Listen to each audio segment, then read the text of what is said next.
For many years now, Russ and Craig have had many wide-ranging conversations with folks from all over the gaming world. This is one of those conversations.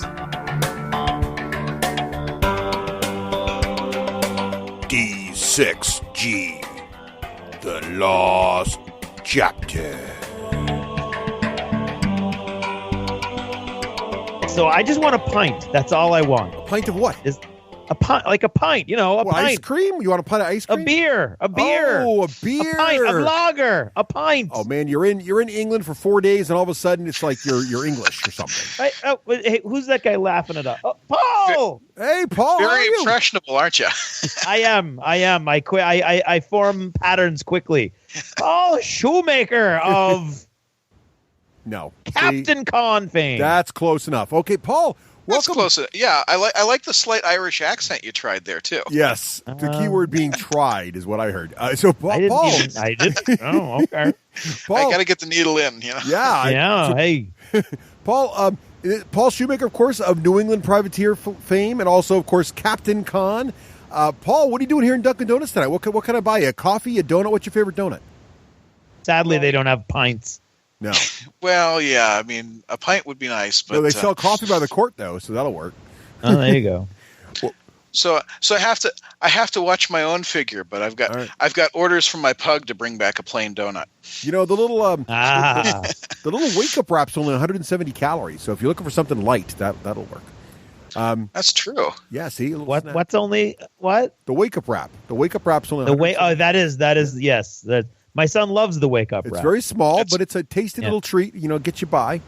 Egg and bacony goodness. What more can you want? So, Paul, I'm glad you're here, Paul, because Craig and I have some serious decisions to make here. While we sip our we have coffee been and putting have our off this conversation for quite a while, and it's time. It has come. Maybe you can help us break the tie. So here's the thing. So, as you know, we like to run an event at Captain Con every year, and we like to run something that is a miniature game generally.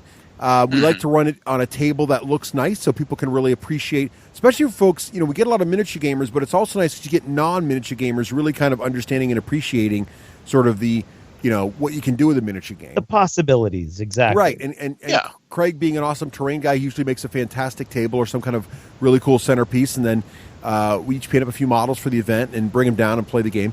So last year we did Beyond the Gates of Antares. And I kind of expected we'd do it again, although we do try to change the game every year. But, Antares is really good. That's an option again. We could do that. But I don't want to do that. But then we got into this year. We got heavily, and Paul, I don't know if you've tried this yet, we got really into Conflict 47. Have you seen this game? I have not. So Conflict It's 47 a good game. is based on the Bolt Action rule set, as you may know. And it's actually it's by Warlord Games, so it's the same models as Bolt Action for the core of the armies, but it's Weird War II. World War II. So now they throw in new Weird War stuff. So now there's walkers, and there's werewolves, and there's vampires. Heavy armor alongside. Powered armor. Yeah, alongside. Zombies. Yeah, all the regular guys from Bolt Action. So it's a really, really cool game. Looks spectacular. And we both got pretty good-sized armies already painted up in that. So that's pretty much ready to go. We just got to have some cool terrain. And I know Craig's already got piles of cool Conflict 47 compatible terrain lying around his house from Dust and other days. So that would be an easy one. That would be a softball. And we haven't done it before. Although I will admit that I am trying to put together enough new terrain that it won't be anything anybody's seen before, even from the Dust days. Right. That's good to hear. Of course, now you said that would be the easy one, so I'm obliged to say, and what's the other option that makes you all work harder? Well, okay. So I don't know if that's the easy one either. There's a lot of work on the terrain, for Conflict 47. Anyway, go ahead. What I think's harder, Craig, so the other game is brand new. Well, the other game is called Blood and Plunder, and it is a pirate game by Firelock Games down in Florida. Yes. Oh. And it's a 28 millimeter also, and it's pirates, but it's not pirates the way we know of pirates. It's actually historically accurate pirates. It's real pirates. But what we would be looking at is a 4x8 foot table or 4x6 foot table, whatever we can get. and it would be like part of it would be water, and there would be a shore area with both beaches and a built-up stone quay with pirate ships, and the inland area would have buildings and palm trees and like little crop areas. So it's like an inland area in the Caribbean in the 17th century. So here's why I think it's harder, Paul. So not only does Craig need to create this whole translucent water table with all these islands and everything else. No, the show will be buying a neoprene ocean mat. And you can see through the water, and there's little like plastic animals. He's embedded in the polyurethane there. It's that won't happen. Sharks in there. You can see them. They've eaten half a leg. It's crazy. But then I heard motorized Kraken. That's what I heard. Clearly. But then the game does come. Did you not hear historical? But then the game actually comes. The game is, first of all, we should say the game is 28 millimeter, right? Yes. And it comes with, they have giant boats that can have all the pirate crews literally stand on the boat. First version of literally, not the second version literally. So they're literally on the boat. And then, of course, the boats can then fire cannons at each other. They can collide. They can do a boarding action. They can go ashore. The guys can leave the boats. They can go on a mission or whatever. So it's a massive, large, scale, essentially naval combat game with every model being a dude on there. So a lot of models to paint. There's boats to paint. Craig's got all this. But it's a great fun game system with an extremely innovative initiative system. And it's brand new. It's not even really out yet. I mean, they just started shipping it. We've got the stuff early, so it'd be a really cool one to show off. And I think it would look great, Paul, because you got this giant table now with naval ships sailing around on it with fully crewed. So, but I don't know, Craig. Where are you leaning, Craig? Well, I am leaning towards the pirate mainly because I think people walking by will have a tendency to see a World War II, even a Weird War II table and be like, oh, it's, historical wargaming, no big deal. But if they walk by and they see the waterfront and they see the buildings and they see the ruins and they see the pirate ships with all the rigging and they see pirates jumping around and they see roads and all kinds of stuff like that, then I think that is a much more eye-catching table. So here's my concern. So normally what we do is in these kinds of games, and we've run Antares in the past, and in former lives we ran Dystopian Wars and all these other games. Because there's lots of units on these other games, every player can run a unit. So if I've got two army-size forces clashing, and I've got about 6 to 10 units aside, I can have 6 to 10 players aside, each commanding a unit with a little card that tells them the rules and they're ready to go. So in this game, what I'm worried about is I got 2 giant boats. Everybody's on the boat. So well, let me put your mind at ease, Mr. Wakeland. All right. Because Blood and Plunder is as much an army scale game as any of the Warlord games. The guys come in units of, the units actually scale depending upon the size of the game. Right. So they can be anywhere from 3 to 10 guys in a unit. All right. And you would have roughly the same number of units as we did for Beyond the Gates of Antares. So you'd say there'd be a couple units on boats. The pirate ship is actually, if you think about the pirate ship as a piece of terrain that moves to the dictates of the player units on it, that would be more in keeping than thinking of it as a unit all by itself. And how many units fit on a boat? On the smaller, I'm thinking like 3 to 4 units per boat, and we will have access to a minimum of 5 boats. But you wouldn't have them all on boats either. Right. You'd have what I'm thinking is you have an attacking force on boats, and then you have the defending force on the waterfront. So 5 boats, 2 units a boat. That's 10 players. No, 3 units a boat. 3 units. Well, that's 15. That's a lot of people. That is a lot. That's going to be a lot more than we get. So. Well, yeah, but what I'm thinking about is like, how do they? What's the other units on the boat? Does everybody steer the boat? So the first player on a boat says, we're going to turn left. No, it would be the unit on the quarterdeck steers the boat. I see. So the other units are, what are they doing? Firing the guns? The other units are firing the guns, or they're firing their own guns. All right. Okay. Or they're just screaming. And then once they get to shore, of course, they can jump off the boat. And then, so they're only the attackers have boats, or do the defenders have boats too? Well, I mean, I think we would want to only have the attackers have boats, mainly to keep things streamlined, so that it's a linear progression rather than boarding actions. Boarding actions, Craig. Yeah, I don't Yeah. Yeah, I don't think You should give the Boarding defenders Act- a boat. back me up, Yeah, Paul. Back me that's up on the this. thing. Yeah, The think defenders like get maybe one boat, and then the one whole boat. game devolves down into 4 boats against 1 boat with all the other units Well, on no, shore because just you're gonna watching, build- not doing No, anything. because you're going to build a 16-inch high fort on the shore with cannons, and those Yeah. cannons can shell the boats.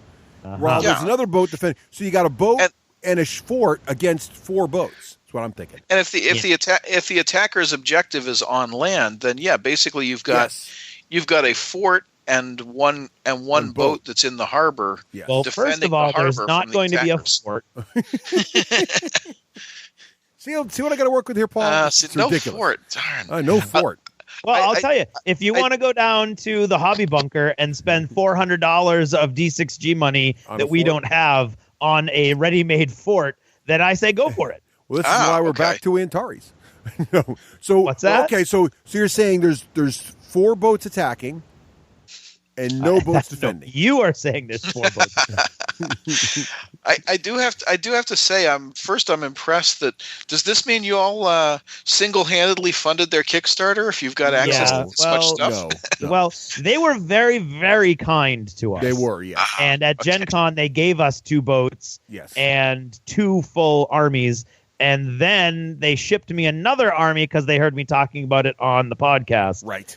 So I have 2 full armies painted. I have another army that I haven't painted. And then we have 4 armies coming with 3 more ships and 3 longboats. Wow, that's a lot So of boats. technically, there's a lot more, water boat things. I think you need more boats, Craig. This should be boat-on-boat action, I think. Anyway, we can work that out. I think that would be more complicated than All right. we generally try to streamline the games, and you're trying to complicate it. Well, no, I'm not saying it's complicated. I'm just saying lots of boats. That's what I'm saying. I'm thinking about Which the would- view. Lots of boats.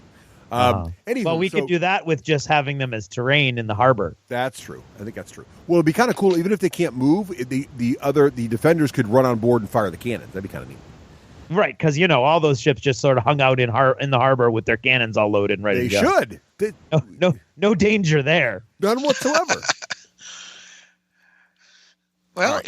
So, what do you think? I gotta Paul? say, Pirates both or of these K-47? games really scratch the itch of what we like to see at Captain Con, Yes. and what I'm particularly looking at, which is, I want to grow the historical component. Both of these kind of do that. And both of these kind of do that as being sort of that like gateway game. Yep.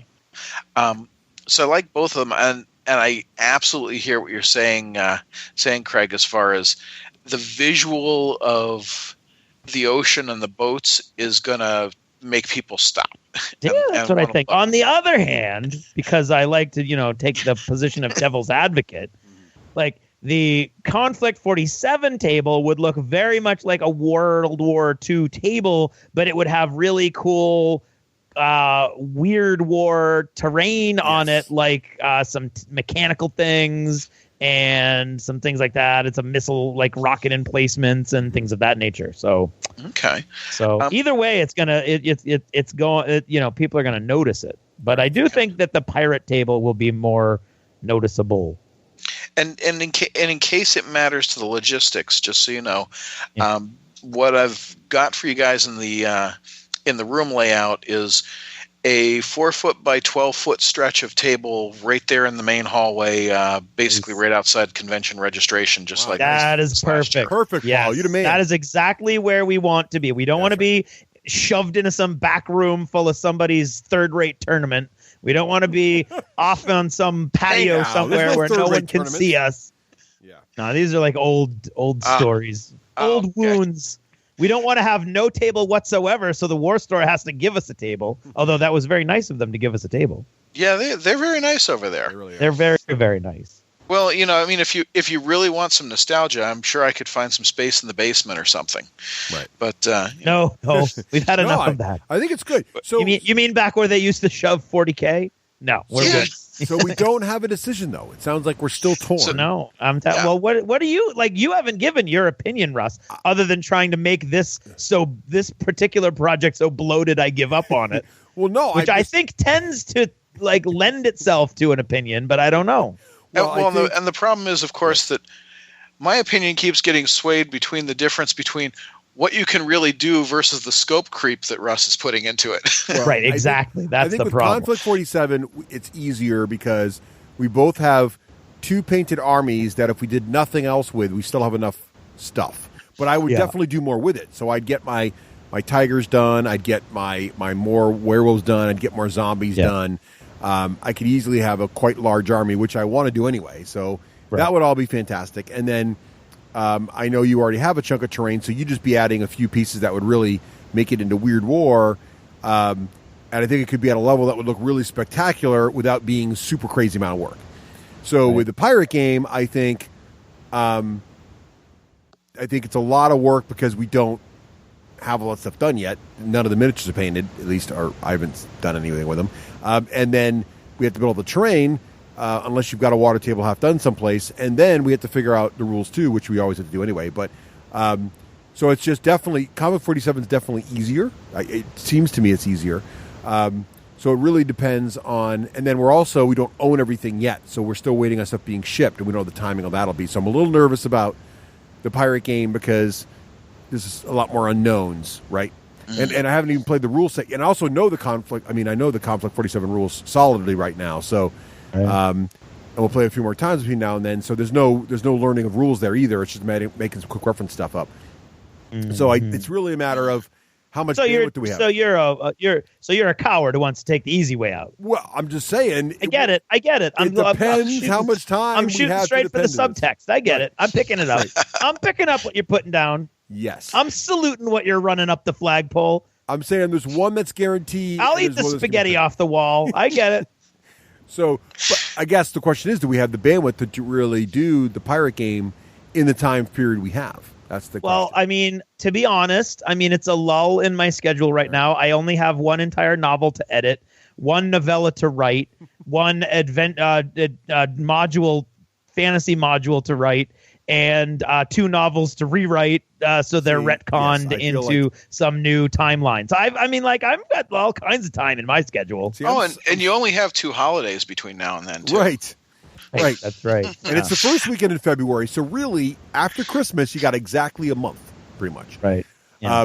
So I'm leaning towards Conflict, which I think will be amazing. And Paul, you help me out with this.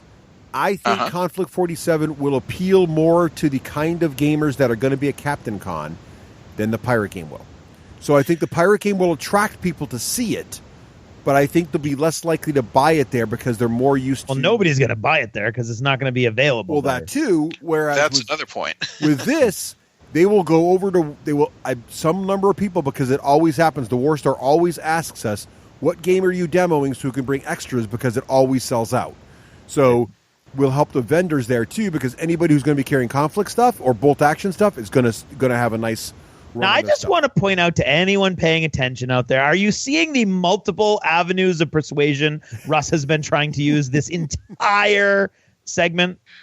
Yeah, it's... First we're going to, soft sell. Oh, no. And then I'm going to just start slowly piling on that one project so it's completely unreasonable and the expectations are so overblown you'll never be able to match it. And then, we can go this way. I mean, maybe, and then it just helps these people and it helps these people. It'll feed the poor and, it'll clothe hungry children and everything will be fine.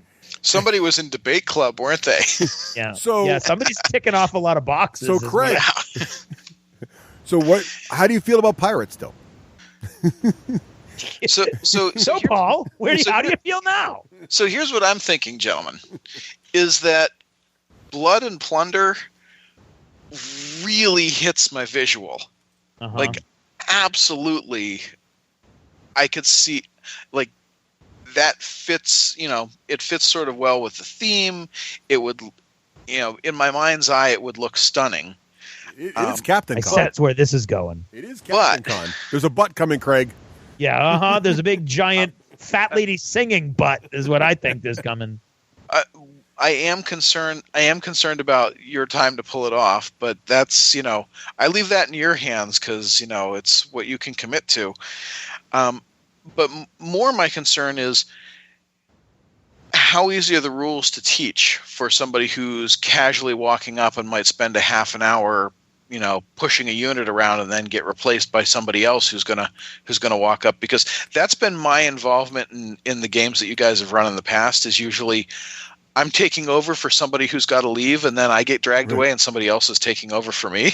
Yeah, I would say the rule sets are probably very on the same level of difficulty, with Blood and Plunder being slightly simpler.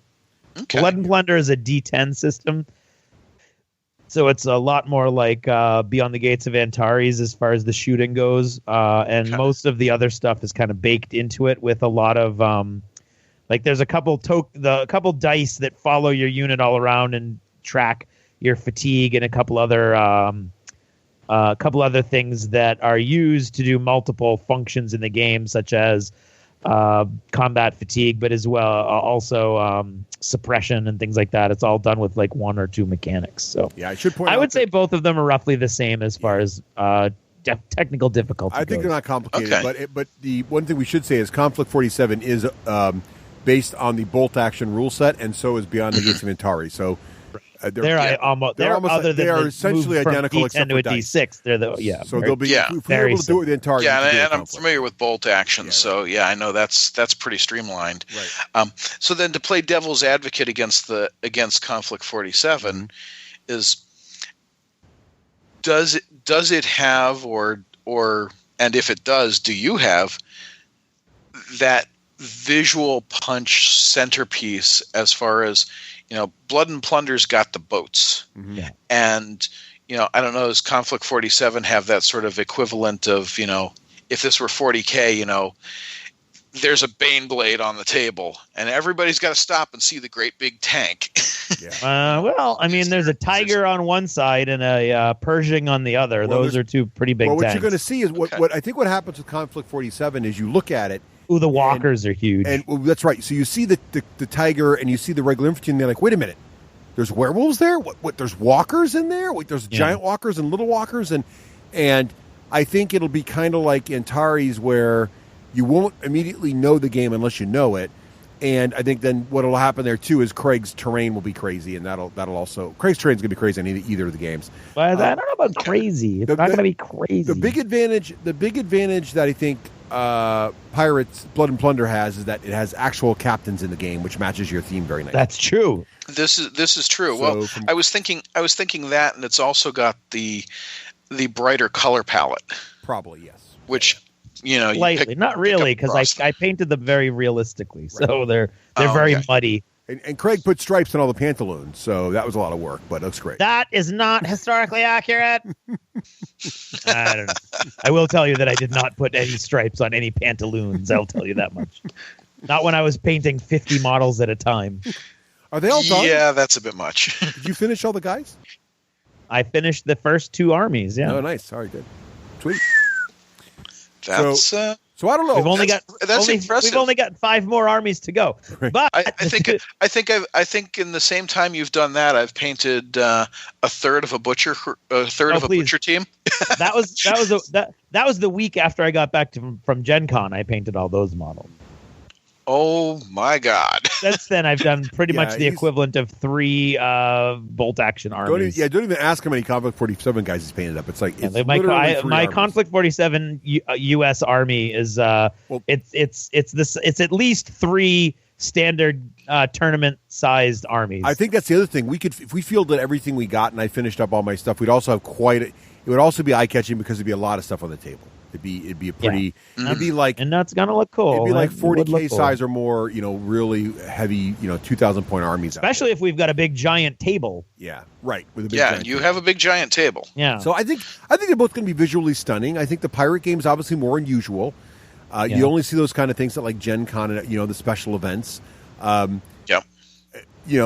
again, Conflict 47's an accessible game that's going to be there. I don't know. It's a tough call. I really don't know which one to do. Honestly, don't know. Yeah, I mean, the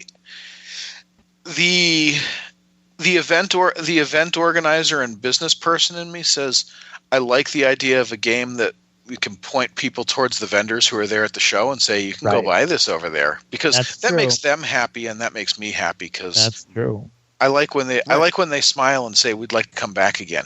Right. Well, that is from a community support point of view. That's true. And we can let the War Store and everybody else know who carries models that we'll be demoing Conflict 47 and bring a few bolt action guys. Yeah, that's true. Speaking of which, we should talk here once the decision is made which direction to go in, of how we want to announce and share this, because right now I've got a little block in the schedule that's currently posted on the website that just says Mega Game to be announced. And that's where I'm plugging you all in. Well, you can switch it. You can already say D6G if you want. You can put us in there. But okay. So, Craig, I'll let you make the final decision because you generally do more work on this than I do anyway. So why don't you make the final decision? Should it be Conflict 47 or should it be Blood and Plunder? Wait, you want me to make it right now? Yes, right now. On the air, right now. Immediately. And that way we can announce You're it on the next. spot. We can announce it in the episode after next. So we'll announce it in 203. Well, why can't we announce it in 203? That's right, yeah. Sorry, time-space continuum. Yes. Such is the life of podcasting. We'll announce it in 203, and then we'll go from there. And Paul can put it on the website whenever he wants to. Okay. Well, I don't want to scoop y'all. Nah, it's okay. It doesn't. I mean, it doesn't matter to me. It's not really. Oh, okay. I mean, I'd rather have you guys getting the schedule up to date and right early, so that there's not a, last minute. Oh crap! It didn't make the schedule because we forgot to tell you at the final. Okay. Yes, Craig's, we've had that happen on more than yes. one. And Craig's rolling dice and bouncing them against my donut. He's now randomizing what we're going to do. Everybody take it easy.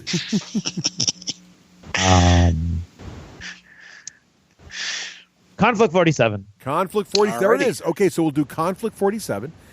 So, Paul, go ahead and update your schedule. The D6 Generation is running Conflict 47 at Captain Con 2017. Woo! Awesome. Great. That hurt. I resent that you made me do that. But see, now it's on me because I got to paint the rest of my stuff. See, this is the brilliant part. Well, Craig, if you'd like, I'm sure I can find you tables and space. Y'all could run something on Sunday too. I think I'm good. I don't think I'm going to be able to do both of these things. Well, my goal is to get Conflict 47 ready, and then also get my Guild Ball team painted so I can play some Guild Ball that weekend too. Oh yeah, you need to do. I'll try to get my Hunters done by then, as well as my Hunters done, and I'm going to get the rest of my Conflict stuff done. And then, Craig, this is going to require you to play a little more Conflict this December too, which is always a good excuse for that. Love that game. Yeah. That is good. It's all good. And now you've got me wanting to play it because I'm, it's a good game. It's a really, There's no denying it's a good game. I mean, I wouldn't have bought and painted all these models if it wasn't a good game. It's awesome. And werewolves, Paul. Werewolves. Yeah, that's true. And vampires. Yeah. Big, blind. And the British and the Everblight-looking vampires. The Ruskies are coming out soon. They look awesome. Yeah. And the British. The British with their big robots. British with the robots. Yeah, right. Good stuff. Oh, those will all be available at TempleCon. Yes. Or Captain Con. Hey. Sorry. It's all right. I do it myself. In no way, shape, or form am I meaning to say that TempleCon has been subsumed and or its place has been taken or usurped by CapCon. Legal mumbo jumbo to follow. There you go. Well, that was impressive. Paul, it was so nice to run into you here at Dunkin' Donuts. Great to see you, and thank you for helping us. And nice to be back in Dunkin' Donuts after all that crazy pub crawling. And thank you for helping us choose our game now. So Conflict 47 it is. Excellent choice. Awesome. I'm looking forward to it, guys, because it's always stunning, and I always have a fun time hanging out at the table with y'all. So excellent, and we always have a fun time when you come and hang out at our table that you give us. Yeah. Technically, it's your table. Right. Well, true, but for that time, it's your world. There we. Oh, nice. Well done. There you go. Well, all right, Paul. We'll have you on in the main show here in about a week. So thank you for joining us here at Dunkin' Donuts. I can't wait to hear more about Captain Con. See, did it? I can do it. I can be taught. There you go. And you'll have a hard time getting me to shut up about Captain Con. So it's a deal. Okay. Awesome.